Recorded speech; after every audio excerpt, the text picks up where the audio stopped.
Hoy en Mujer Jaguar vamos a hablar de cómo las mujeres han resignificado el término feminista, llevándolo a sus lugares cotidianos, de tal forma que se ha vuelto parte de nuestra identidad, generando diferentes corrientes como el feminismo radical, interseccional, descolonial, entre muchos otros. Así, daremos un breve recorrido por algunas de estas corrientes feministas con la intención de generar una semilla para ir profundizando en aquella que más te represente. Quédate, porque el día de hoy no solo renegamos, también creamos.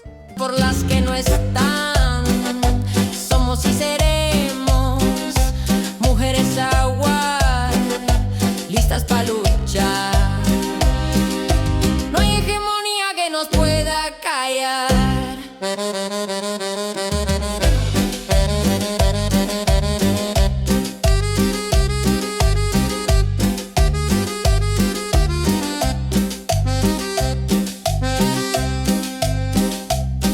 Insumisas, insurrectas, leales a nuestra esencia. Cada paso que damos es cumbia de resistencia por las que no están.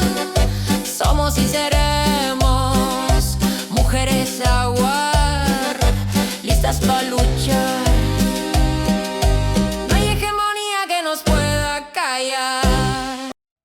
Recordemos que el término feminista se utiliza por primera vez en el siglo XIX y a principios del siglo XX, y se populariza para determinar a las sufragistas occidentales que reclamaban principalmente el derecho al voto, pero que también incluían la demanda de derechos civiles y políticos básicos, como acceso a la educación, al trabajo profesional y la administración de bienes. Así, a principios del siglo XX en Europa, Millicent Facet y Clara Campoamor impulsaron el sufragio y reformas patrimoniales. A la par, en América Latina, en México, Hermila Galindo fue una de las primeras en exigir derechos civiles y políticos para las mujeres desde inicios del siglo XX. Y en Argentina, Elvira López, en su tesis El movimiento feminista, publicada en 1901, ya cuestionaba la exclusión femenina de la ciudadanía plena. Así, en todo el mundo, las mujeres han luchado constantemente por tener derechos legales, lo cual burdamente hemos llamado como feminismo institucional, que tiene sus principales frutos en las décadas de los años 70, 70 y 80, cuando las mujeres ganaron algunos derechos sindicales, ingresaron masivamente a universidades, parlamentos y organismos internacionales. Como dato curioso que nos ayuda a entender lo lento que ha sido el proceso de adquisición de los derechos de las mujeres, les contamos que en México la capacidad jurídica de las mujeres casadas para administrar sus bienes ocurre hasta 1974, es decir, hace unos 50 años. Esto gracias a la reforma constitucional del artículo 4. Antes de eso, las mujeres casadas podían heredar y adquirir bienes, pero no tenían la capacidad de administrar libremente su patrimonio y legalmente se exigía la aprobación del cónyuge.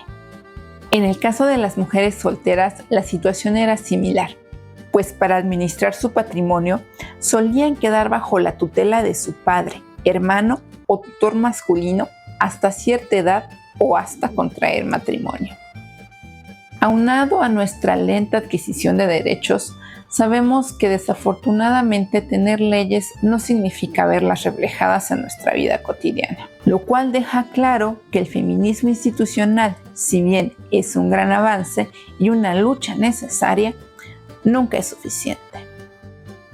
Esto literalmente ha llevado a las mujeres a radicalizarse, generando lo que hoy conocemos como feminismo radical, que nace justamente en los años 60. Las mujeres del feminismo radical tenían claro que para alcanzar nuestros derechos, la lucha no podía quedarse en tribunales y parlamentos.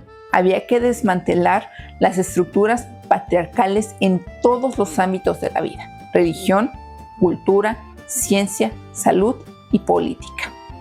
Sin embargo, muchas de las autoras de esta corriente concluyen que eliminar las jerarquías de género equivale a eliminar el poder. Pero desafortunadamente no es así de simple, como de hecho explica Silvia Federici en El Calibán y la Bruja.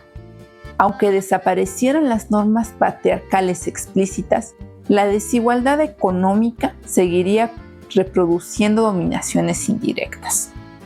Porque el patriarcado y el capitalismo no son fenómenos aislados, han estado históricamente entrelazados. Incluso en una sociedad sin normas patriarcales explícitas, si persiste el capitalismo y por tanto desigualdades económicas, estas se pueden reproducir formando indirectamente subordinación.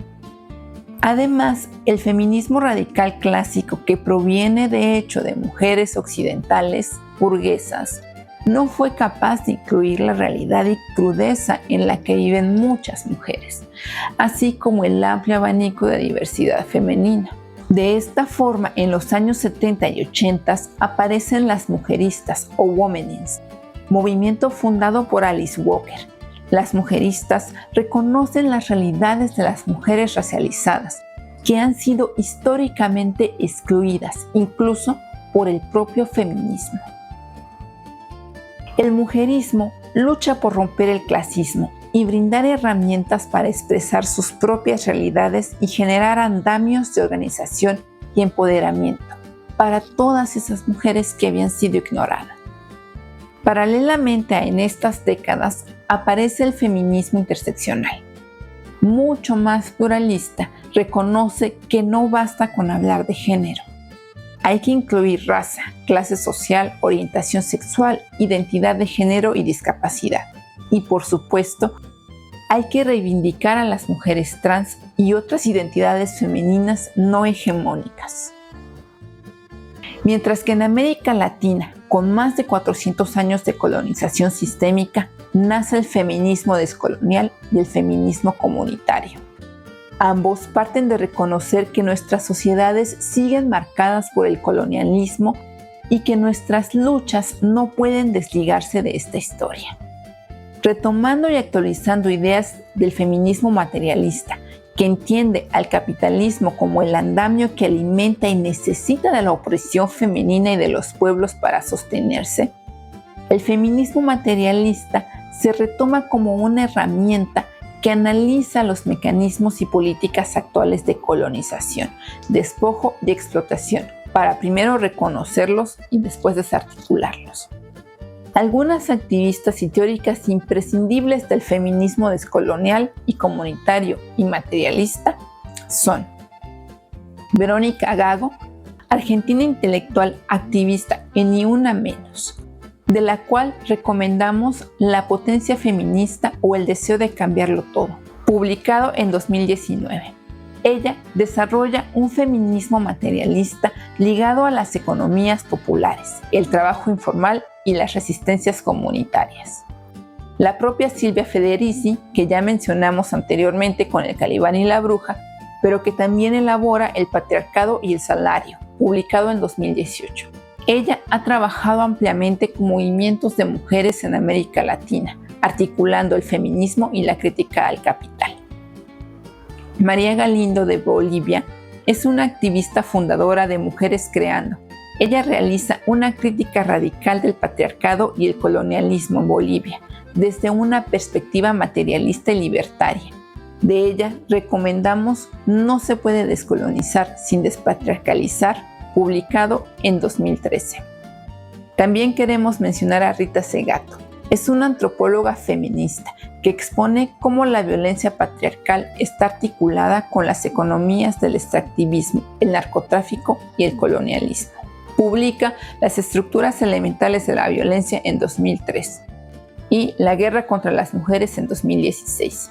Finalmente, mencionaremos a Ochi Curiel, de República Dominicana y Colombia. Escribe La nación heterosexual en 2007, donde articula el feminismo materialista con una crítica antirracista y anticolonial. Por supuesto, esto es solo por mencionar algunos de los análisis del feminismo descolonial y comunitario. pero dejemos claro que esto es mucho más profundo y actual de lo que este video alcanza a abarcar. La neocolonización ha generado el despojo y desarticulación de comunidades tanto urbanas como rurales a través de varias caras, que van desde la gentrificación, capitales monopólicos y desafortunadamente también a través de organizaciones criminales y narcotraficantes, que conjuntamente han violentado la posibilidad de las comunidades de autogobernarse y determinarse, en donde el sistema capital no solo permite, sino estimula la proliferación de estas organizaciones.